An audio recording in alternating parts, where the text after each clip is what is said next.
in this realm of IBS where there aren't really any clear answers, that's really the best information we can hope for and rely on, is what makes things better, what makes things worse, or what doesn't change things at all.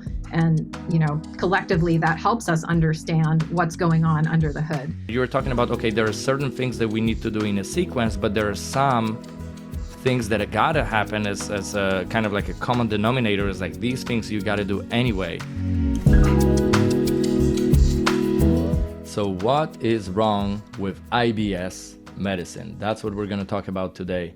And I think it's very important because a lot of people make mistakes. They don't know how to find the root cause instead of, just treating symptoms. Super easy to say, but it's really hard to do if you don't have a good system and a good protocol for that. So that's what we're going to talk about today. And I think it's very important because a lot of people struggle with this. They suffer with IBS symptoms and they sometimes may feel like they're going 2 steps forward, 1 step back, maybe 2 steps forward, 3 steps back. And it can be very frustrating for people, for patients, for providers as well, because we all want to just be, healthy and enjoy life. And it's not always that easy.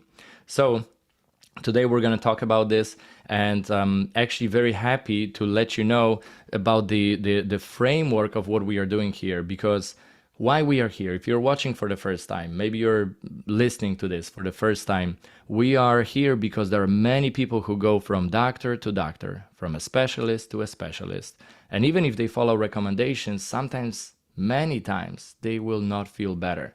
And then what? We do have a big problem, and I believe this is not right.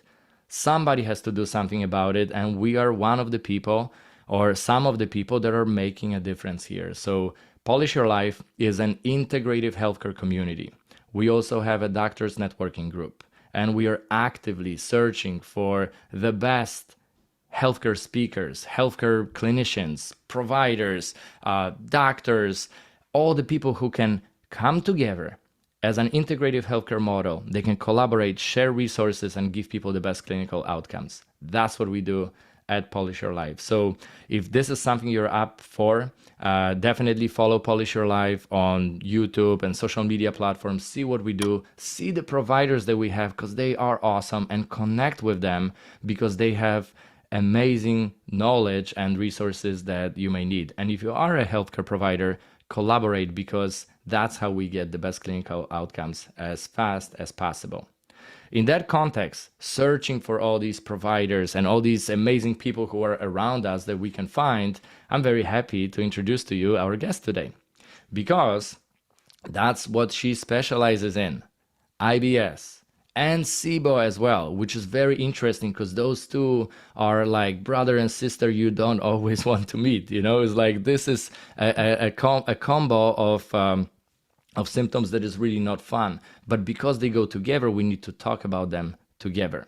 So my guest here is, she is a functional nutrition health coach. She is a founder of Calm Digestion Method, which is an online program to help people find the root causes of IBS and SIBO. And she also wrote a book, and the book, coincidentally, is titled the same as our video. What's wrong with IBS medicine? That's what we're going to talk about today. She has a YouTube channel, and her YouTube channel is called Confluence Nutrition. Definitely check it out. Amanda Malachesky, welcome to Polish Your Life. Thank you so much for having me. I'm thrilled to be here, and I do have to say that I'm 100% behind your vision and mission. I'm so thankful that others are working on that. Thank you. Yes, we have a group of people here, and just seeing that collectively we can move the needle, and seeing these stories that are just surfacing from time to time, and you hear another person getting better, another person getting better, in the context of that same person once was told that maybe there is no solution or no resolution. That's very rewarding. So I'm super happy that you joined our group. I'm very happy to welcome you here today. And because people watching right now, patients and providers, you may know that one person who suffers with SIBO, suffers with IBS. And if you have that person, think about them. And when you watch this video, if you like it, definitely share the video with them. Comment below, connect, collaborate, because that video is here for you. So let's talk about it. So let's start very strong. I like starting right away. What is wrong with IBS medicine? Oh, what a great question. um, um, so, I kind of look at it like there's three main problems with IBS medicine. And this is what I detail a little bit in the short book that I recently published. The number one biggest problem I feel with IBS is that for most patients, it takes a very long time to get diagnosed. And the way that the diagnosis process works subjects patients to all of this testing that's basically designed to rule out IBS, but it's not very directly focused on diagnosing IBS. And so, patients are often asked to do a colonoscopy and an endoscopy, both of which are very invasive procedures, right? Where they're having to get put under anesthesia briefly for this procedure, as well as a whole battery of blood tests and stool tests and everything. And, in most of these cases, at least the patients and clients that come to me are the people who have been through this whole process. And at each step of the way, they're just told, well, the test was normal. And it's really demoralizing for patients. And so that's big frustration, number one. Number two thing that's really challenging for people is that the treatments that are generally available in the conventional medicine model are simply symptom management. There's not really a whole lot of attention paid in general to root cause, like what's underneath these symptoms and what could we do to address them.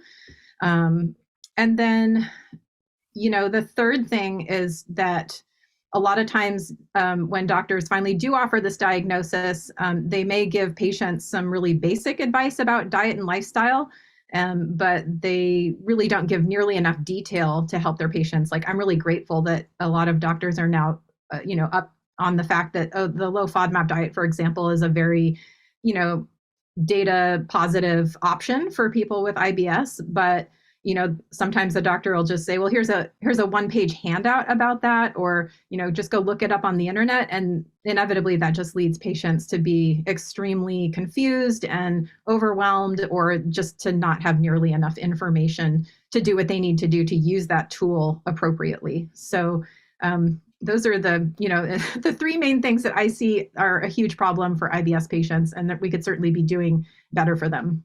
Yeah, I love that you bring it up, because when you look from patient's perspective, look how frustrating it can be, because you are trying to find the root cause. And it's like, yes, I don't want to manage symptoms. I want to find out why, what's wrong, and what can I do, right?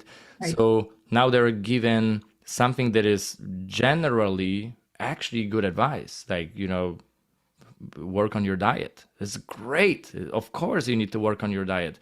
But what you're talking about is like, okay, how specific that advice is and what is the guidance after that.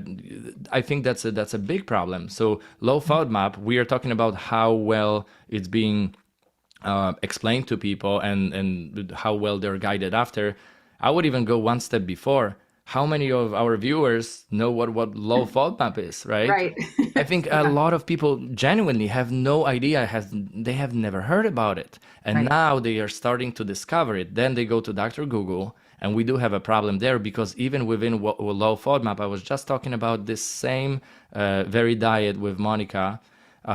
She is seeing resources that have the same exact product as a forbidden or allowed on the same diet. For the same diet, how confusing it can be if your provider just says, look it up.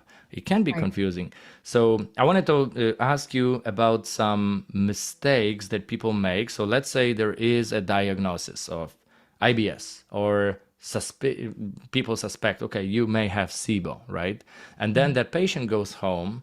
What would you say are, 2-3 very common mistakes that people make right after? You touched on it a moment ago, that the Dr. Google piece. I mean, I think it's natural and normal for us to want to educate ourselves about our diagnosis. Like, I'm the same way. I've had my own share of health problems, and I'm really interested in health issues. So I will go down that rabbit hole and try and research all about it and find out what I need to do. But you're right, there's all of this conflicting information as well, even within one particular concept. But anyways, Googling and, researching and learning about IBS, people are bound to learn about an awful lot of options that they could use to possibly address their IBS. That includes diets like the low FODMAP diet, but other diets as well. That includes a whole range of supplements. People often get led down the leaky gut rabbit hole where, a lot of people come to me saying, I'm sure leaky gut is my problem. And I don't disagree, but it's not really like a root cause. I sort of look at it more of like a side effect of everything that's going on in their digestive system. And, you know, and sort of what happens is people will take all that information and just start trying to apply it. And, okay, I heard that probiotics are good, and so I'm going to try that. And now here's this supplement for leaky gut, and I need to do this diet. And people are often, trying to bring all those things into their life all at once. And that process really obscures the benefits of those things, and using them in this way often does not provide the information that the person is looking for. It really just confuses the whole situation. Sometimes those supplements or things make things worse, and the patient's left really confused about, like, why is this even happening to me? I thought this was supposed to help. Why is it hurting? And I just actually met with someone yesterday who said, I start learning about this stuff and I start working on it, and then I just get so confused that I just throw up my hands and quit again. So there's this sort of like on again, off again process that happens. And so, I feel like in the middle of that, people just are getting really turned around in circles. They get lost in the weeds, and that application of things inappropriately at the wrong place and wrong time is a really big problem that often derails people's process and leads them away from where they need to be to feel better. So we are talking about mistakes, right? So Dr. Google, while this can be beneficial because you want to get educated, you may even want to know if the provider is telling you something that makes sense, right? So you are using Dr. Google for verification purposes, but the mistake, what I'm understanding, is just relying on Dr. Google as the ultimate source of information without any guidance, correct?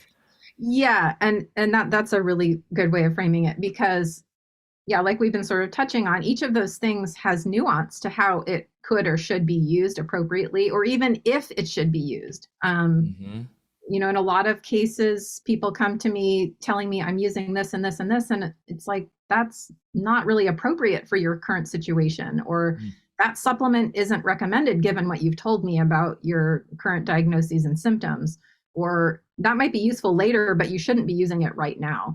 So, I think one mistake is often, it's normal and natural for people to try and go at it alone. But at some point, a lot of people reach the point where they're like, I need help with this. I need support figuring out how to make sense of all this and make the right decisions. That makes sense. And I think it's a good verification as well, because let's say you tried something on your own and it works and it's fantastic. Great, good for you, and that means that it was the right solution for you, or maybe just time helped you, which is oftentimes another factor that we need to consider, that our body has this amazing ability and innate intelligence to help us heal, as long as we provide the right environment for the cells to regenerate and heal.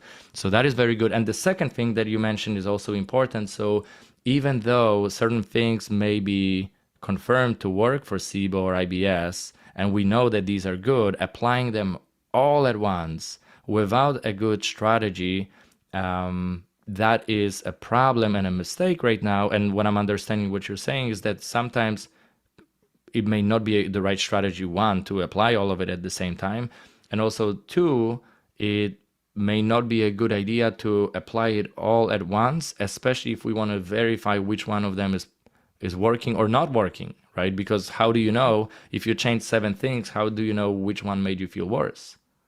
That's right. That's exactly right. And this is like really the core of one of the core things that I teach, is this piece about doing things one at a time, because the way that I look at each of these options that you can use to address your IBS symptoms is that each one of them is a potential insight into what your root cause is. So, say, just for example, you're going to try probiotics. And, it's a really common supplement that a lot of people experiment with. And let's say you try probiotics and you find that they improve your situation. This suggests that readjustment to your gut microbiome, it suggests basically that some imbalance in your gut microbiome was part of your symptom picture. And by supplementing and correcting that, you're improving your symptoms. But if on the other hand, you find that using probiotics makes things worse, that gives you other clues about what kind of mechanism might be the underlying problem. So, with probiotics showing a worsening of symptoms, that suggests to me that there may be a histamine problem, or there may already be a bacterial overgrowth, and providing more is just making things worse. So that gives us other clues to work with to try and understand what's going on for you. When we do all those things all at once, we have no idea which things are changing what, and then we lose out on the benefit of that information to, add to our list of things that we know are helping or hurting.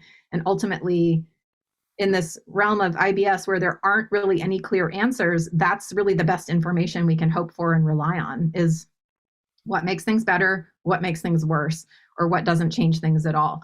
And, collectively, that helps us understand what's going on under the hood. Got it. I do have a question, and maybe if you allow, can I challenge you just a little bit on that? Sure. Yeah. Just a little bit. So I am understanding everything you said. At the same time, I am thinking about stacking benefits and the compounding effects of benefits of applying certain things at the same time, right? So, for example, if we wanted to do every single step separately and exclusively, then I wouldn't pay attention to my sleep, my diet, and at the same time something else. So I think that it's not what you're meaning is not exactly like kind of like black and white or 0 or 1, but you're talking about, okay, there are certain things that we need to do in a sequence, but there are some things that gotta happen as a kind of like a common denominator, is like these things you gotta do anyway. Am I correct, or you just want to do everything step by step? Yeah, you're right. Thank you for helping clarify that. Yeah, it's not that like you're only ever going to do one thing alone, but when you're trying something new, you're going to change that one thing alone. But you may have already found that, getting enough sleep really makes a difference, or meditating daily makes a difference. So you're going to continue whatever practices or techniques or treatments or supplements or whatever you're using that you've already discovered are helpful for you. But as you bring something new into the picture, you're just going to only change that one variable at a time. Yeah, so thank you for that. And that's what I meant, and that's what I knew you meant. The challenge was not really for you, it was for the viewer to understand that we don't want to take it to extreme and literally isolate that one thing and you're not allowed to do anything else. Right. We are talking about a sequence of events. We are talking about having a proper guidance. And there are some things, obviously, that you got to do at the same time, like the common sense health practices, right, that like meditation and sleep and all that stuff. We don't have, like, we can actually and should be stacking all of them for all the benefits and the compounding effects. So just wanted to clarify that through the challenge. And thank you for explaining that. So that's very good. So I wanted to ask you about these things that are the common denominator here, right? So let's say somebody's diagnosed with IBS and they know they have IBS. They have the symptoms. Everything seems like it's IBS. And it's while all people are unique, at the same time, there are some things that you always will recommend as like, okay, these 4 things I want you to do. What would be the things that people should do, and what are the things that we should customize? What's interesting is that there's no one single right answer that's going to apply to everyone. That said, I'd say that in most cases, the kind of best solution for most people includes some part, one part stress relief, addressing the stress issue. And in fact, for some people, that's like a significant cause or mediator of their symptoms, something that makes their symptoms a lot worse. So, and we know that stress is really intricately involved with the digestive system. The nervous system, runs and rules digestion. And so For our digestion to work well, we have to have that our gut brain system in a relaxed state. Otherwise, we don't digest. So usually there's some aspect of that. There's usually some diet modification needed, but the specifics for that are so variable. So not always low FODMAP? Not at always, all. right? Okay. Not at all. No. And even within the low FODMAP diet, which for viewers who don't know is a diet that reduces fermentable carbohydrates that, foods that naturally contain these fermentable carbohydrates, even within that diet, for 5 people who are using it, they're going to need to, in the end, restrict different foods because there's different foods that are their unique kryptonite. So the trick is to figure out what exactly that is for them. Do you typically do some kind of insensitivity testing or allergy testing to find out which foods are the triggers, or you use some kind of a different mechanism besides but not testing? Yeah, I don't use testing because that food testing only looks for one possible mechanism of symptoms, and there's a wide range of possibilities. And so typically I encourage people to use more of like an elimination and reintroduction strategy that's staged and, specifically directed to get those answers for themselves. If all of that fails, then maybe we could try that food sensitivity test, but I generally don't recommend them. Okay. And I also heard that has been not always accurate, because if somebody, and tell me if that's true, if somebody has leaky gut, there's going to be a ton of sensitivities that are not necessarily permanent, but they are going to show up on the test because of that leaky gut, right? That's exactly right. And, I find usually the food sensitivity testing is what's called IgG testing. It's looking for one type of immune response. And in some cases, that type of immune response is responsible for symptoms. But I find with IBS patients, more often than not, it's another mechanism. It's usually not this IgG sensitivity. So what type of mechanism could it be if it's not IgG? It's often just this more direct reaction to fermentable carbohydrates like FODMAPs or other kinds of starches or sugars. Sometimes high histamine foods, that's a really common one. In less common cases, high oxalate foods can be an issue. That's another one. Most people have no idea about oxalates. Mm-mm. No idea. And can you actually, on that occasion, you mentioned low FODMAP, and I'm very happy that people can at least have an idea that we are talking about reducing the fermentable food sources. What about the oxalates, and why are they a problem? Well, oxalates are, they come out of oxalic acid, which are naturally occurring in some foods. And for some people, for whatever reason, they don't excrete them very well, and they end up kind of stuck around in the body. Also, if you have some amount of leaky gut, they're going to be a little more absorbable for your body, and they can lodge in different body tissues anywhere throughout the entire body and cause pain and other symptoms. And the only reason I know so much about this is that I had oxalate sensitivity. There's certain foods I still cannot eat because they really cause a lot of digestive pain and back pain, actually, that's connected to my gut. And unbelievable, right? Yeah, I know. So for me, that was, for me, that was one of my food symptom mechanisms. What about spinach for you? I don't eat it. Don't eat it. Okay.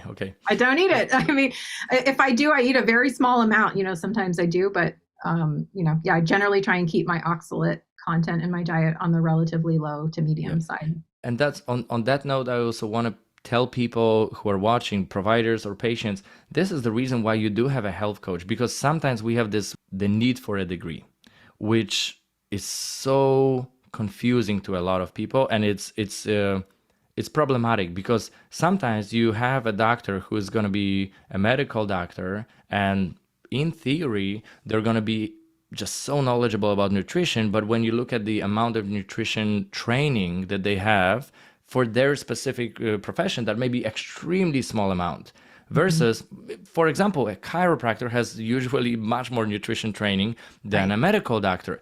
Interesting, but you wouldn't think so if you have no idea about their specific curriculums. So what I want to tell people, because somebody could be watching, and I want to overcome that kind of block in people's heads, say, okay, no, I have IBS, I have a real problem. I want to go to a doctor to fix it. I don't want a health coach. I want a doctor. Sometimes going to a health coach can be so useful because one, you have a lot of knowledge because you don't have that broad degree. You're like, I'm going to specialize in nutrition, like you're a functional nutrition health coach, but you're going to also have a lot of experience and digging deeper because you want to make sure that you're serving your clients the best way that you can. So for all the people watching who are wondering, say, okay, shouldn't I see a doctor for that? Yes, do go and see your doctor. At the same time, the doctor will not give you that same level of attention and tools that a functional nutrition coach would. So just wanted to bring it up there because I know sometimes people, think it and sorry, but sometimes it's wrong because a coach can be extremely helpful. Right. And I mean, I look at myself as someone who fills the gap. We talk about this in functional nutrition, and that gap is in between what happens in the doctor's office and, which is typically more or less, assessment, evaluation, diagnosis, and treatment recommendation, which again is in this case often symptom management treatment, usually not root cause resolution. So there's that. And then there's all these various things that people can do in their day-to-day life, but they need to learn how to do that and what specifically they can do. What are the options? And then how do I apply them? And then even once you know that information, sometimes it's challenging for people to incorporate those things. It may represent a really big, overwhelming change for someone to change their diet or rearrange their sleep schedule or things like that. And so as a coach, that's where I come to the table to help people get creative with how they're going to make these changes in their life and be encouraging people to do what they need to do to feel well and help them make choices that are going to serve them. Yeah. That really is awesome. I wanted to ask you, while you cannot give us a blueprint that is going to work for everyone, we are all unique in a sense, right? And we all need to have a customized approach. At the same time, we are talking about, some things can be done, for example, lifestyle changes. Some of them are, obviously needed for all. I wanted to ask you to give us maybe one layer deeper, a list of maybe 3 things that you found for most people. And disclaimer here, we are not treating your IBS with this video. We are just sharing information. What works for most people? The surprising ones that maybe for some people will be like, that's interesting. Like removing, paying attention to your oxalates, right? Or some other things. If you could give us, maybe 3 examples of like, okay, this is what I found, working with all these people, that when they do this, this, and this, they typically improve. Not always, but typically improve.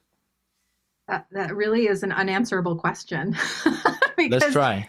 I mean, so again, we sort of started talking about this. So the stress piece, dealing with that, hands down, actually, there's usually some amount of behavior change that needs to happen there, both with, doing things like meditation or reducing your stress level, but also paying attention to how you eat and your attitude while you're eating.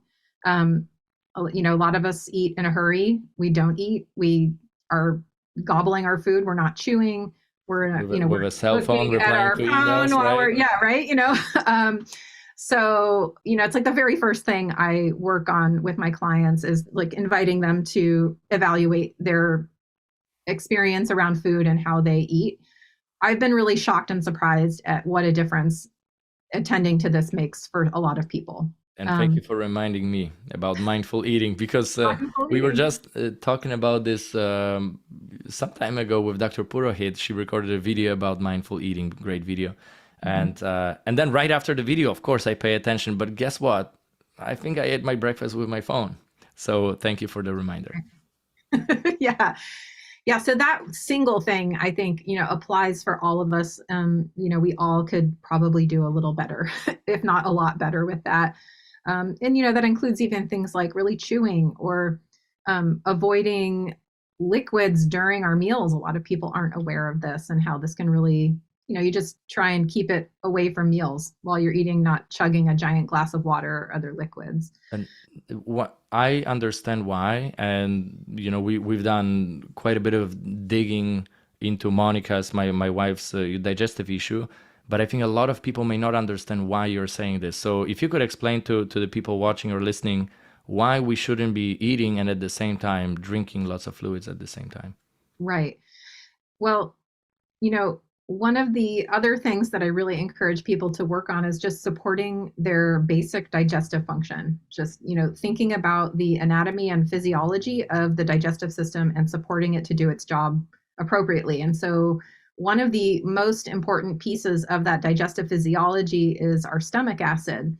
And it normally and naturally secretes itself when we start smelling food, thinking about eating, we start salivating, right? All of our digestive juices are secreted in anticipation of eating our food. And so when we drink a ton of water right before our meal or during our meal, we're essentially diluting those secretions. And you could argue that, that doesn't really make a difference, but if you're already struggling, your digestive system is already having a difficult time breaking down your food and doing what it's supposed to do, that drinking water during your meals can potentially derail that. So, and also cause a lot of bloating, just like excess liquid and whatnot in with your meal. So usually I encourage people to avoid water 30 minutes before till an hour after their meal. And, it's not like you can't drink any water. You can have a few sips of water with your meal, but just not to drink a whole lot during that period of time. Thanks for explaining that, because I think many people don't realize the importance of HCl, our Right. hydrochloric acid, the primary way that we are even able to digest. And if we just dilute it, I read somewhere that if we eat meat, especially, we need our stomach to be super acidic to be able to fully break it down. And then if we dilute it just a little bit, I think that, acidity changes instantly, and we do have a problem. So I think very, very good point. So that is, that is a great tip, because that's what I wanted to do with this video for people watching, providers and patients, to be able to get some nuggets. Say, oh, I didn't think about this one. Like mindful eating, great, and thank you for that. Obviously, sleep, fantastic. And while there's tons of research, and you can actually use Dr. Google to find out some sleep hacks, it's important to pay attention. It is something that we definitely need to prioritize. And then we also talk about protecting the proper levels of our HCl, so not drinking right before meals or right after meals. So Right. Awesome. Thank you for that. Anything else you would add to the list of what people should do or could do in general? Yeah. So, the other list of things that are kind of generally useful really don't apply to everyone. And so like there's all these caveats to them, things like probiotics, stomach acid supplementation, digestive enzymes, like all of those things are, conditional, like you only use them if appropriate. But one thing that I feel like most people with IBS should do is to run a SIBO test on themselves. And you mentioned this at the beginning about how these two conditions are very related. Some recent research in the last couple of years suggests that somewhere in the neighborhood of 60% of IBS cases are actually caused by SIBO, which is small intestinal bacterial overgrowth. And it's a treatable condition. So, in terms of root causes, it's likely to be your root cause. That doesn't mean it's the only root cause. But I feel really strongly that, if you're someone who's really struggling with chronic diarrhea or chronic constipation or mixed IBS, this is definitely something that should be evaluated, because if it's present, it's a treatable condition and, could potentially really help you get better. So, yeah. So that is very important that you bring it up, because we talk about, IBS and SIBO, and while, it really is still part of irritable bowel syndrome, because we have SIBO symptoms that are kind of like falling into the same bucket, it is a distinct condition that can be treated and can give people relief where a lot of other things can fail. So without going into like all the details about SIBO, I wanted to ask you, because most people, and I'm talking about the average person who doesn't have any contact with functional medicine, functional nutrition, they may not have a health coach, they may think, okay, I have too much bacteria, so what should I do? I should probably take a bunch of antibiotics to kill everything and I'm going to be good. why this is not exactly what we do. Why isn't that simple that we just take a bunch of antibiotics, clean it all up, and we're good? Right. Yeah, a lot of doctors do approach it that way, and their patients don't get better. Sometimes with SIBO, there's multiple rounds of treatment required. That was certainly the case for me, and I've seen it over and over again with my clients.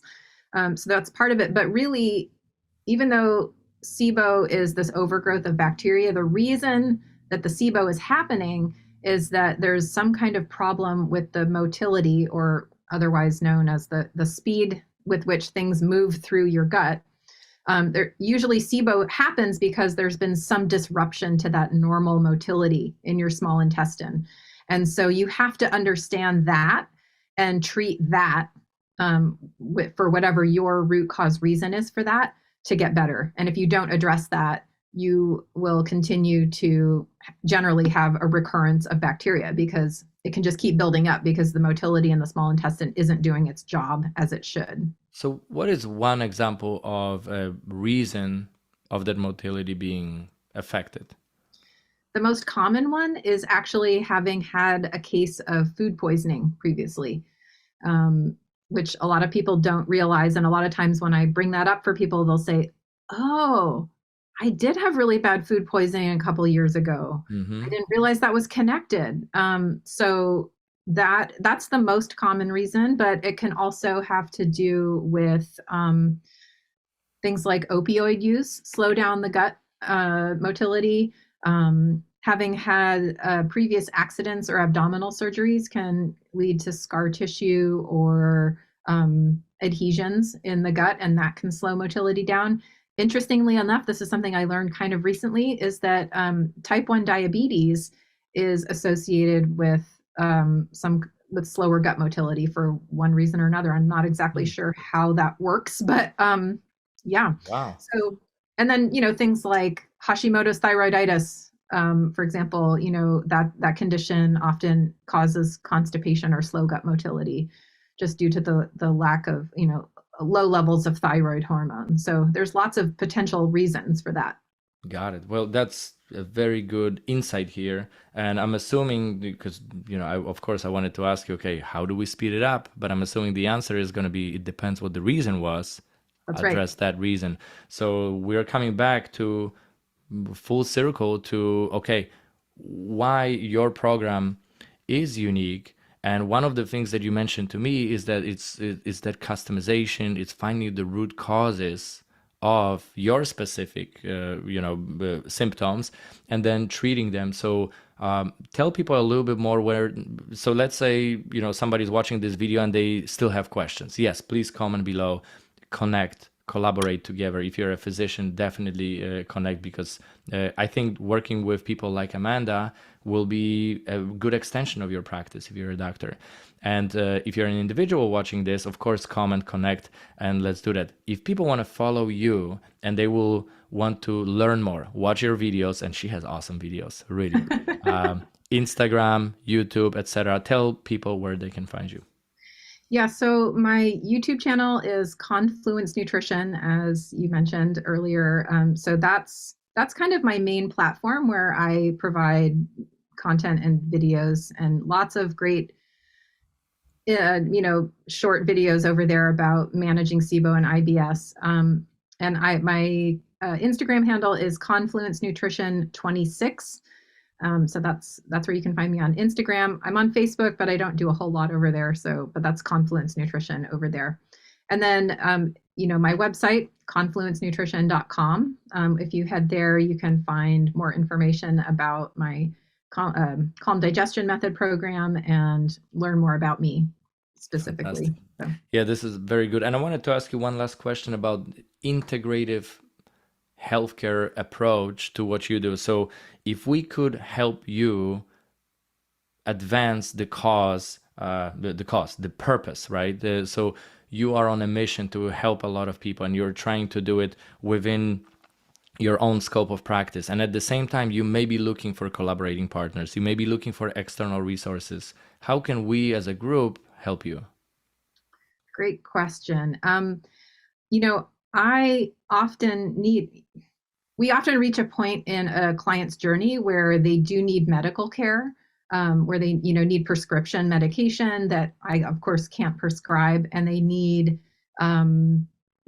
doctors who are knowledgeable about this topic, who are willing to work with the client to get the appropriate treatment, and, to help that client and patient work their way through to this major symptom resolution. So I would very much love to have physicians, MDs, or naturopaths with prescribing rights that I can refer patients to get that compassionate care from clinicians who are knowledgeable about SIBO treatment in particular, and some of the other potential infectious underlying causes that can be involved with IBS. So things like candida and parasites and things like that. So sometimes those things come up, and it's helpful to have people to send them to who, where they don't have to start from ground zero, and they don't, go in and talk about SIBO and their doctor kind of looks at them with, like they have two heads or something. So, yeah. I know exactly what you're talking about, and we do have exactly these type of providers here. So if that's you watching, connect right away. Or if you need an introduction, let me know, text me, and I'm going to be happy to make more introductions for you. Thank you so much for your time, for sharing your knowledge. We appreciate your approach. We appreciate you in the group. And if we can do anything for you, you just reach out. And for you, thank you for watching. Have a wonderful day.